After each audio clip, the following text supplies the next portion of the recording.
Important ക്യാരക്ടറിൽ എത്തുന്നുണ്ട് എന്നാണ് ഞാൻ നമ്മുടെ ക്രൂവിൽ നിന്നും അറിയാൻ സാധിച്ചത്. സോ അടുത്തതായിട്ട് ചേച്ചിയായിരിക്കും നമ്മളോട് രണ്ട് വാക്ക് സംസാരിക്കുന്നത്. So with lot of respect ചേച്ചി, may have you on stage.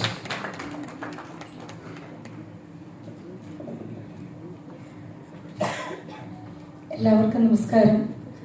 ഒരുപാട് സന്തോഷമുണ്ട് ഇന്ന് ഈ വേദിയിൽ നിൽക്കുമ്പോൾ.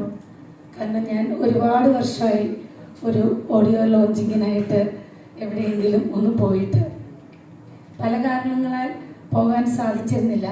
പക്ഷേ നമ്മുടെ പ്രിയപ്പെട്ട അച്യുതാവതാരം ടീംസ്, എനിക്ക് അവരെൻ്റെ സഹോദരന്മാരെ പോലെയും എൻ്റെ പുനീതൊക്കെ എനിക്ക് എൻ്റെ മോനെ പോലെയാണ് തോന്നിയിട്ടുള്ളത്. മനസ്സിലാവുന്നുണ്ട് തിരിയല്ലേ? അതെ, കാരണം ഞാൻ ലൊക്കേഷനിൽ ചെല്ലുമ്പോൾ സത്യം പറഞ്ഞാൽ പേടിച്ചാണ് ചെന്നത്. മൊത്തം കന്നഡയാണ്. എന്ത് ഭാഷ പറയുമോ, എന്താങ്ങി കാണിക്കുമോ എന്നുള്ള ടെൻഷനിലാണ് ഞാൻ അവിടെ ചെന്നത്. പക്ഷേ ഞാൻ പറയുന്നതൊക്കെ പുനീതിന് മനസ്സിലാവുന്നുണ്ടായിരുന്നു. അതുപോലെ എല്ലാവരും എന്നോട് എന്താ പറയുക, ചേർന്ന് തന്നെ നിന്നപ്പോൾ എനിക്ക് ആ വേഷം ഭംഗിയായിട്ട് നമ്മുടെ മാളുവിൻ്റെ അമ്മയായിട്ട് അത് ചെയ്യാൻ സാധിച്ചു. കുറച്ചേ ഉള്ളൂ, എന്നാലും അത് നന്നായിട്ട് ചെയ്യാൻ സാധിച്ചു. അതിന് നിങ്ങളോട് എല്ലാവരോടും എനിക്ക് ഒരുപാട് താങ്ക്സ് ഉണ്ട്. എനിക്ക് അവിടുത്തെ ഭക്ഷണമൊന്നും അത്ര പിടിക്കണ്ടായിരുന്നില്ല. അപ്പോൾ രുദ്രയൊക്കെ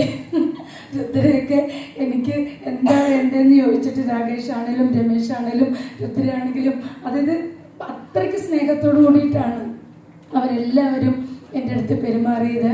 ഞാനും ഒരുപാട് പ്രതീക്ഷയോട് കൂടിയിട്ടാണ് അച്യുത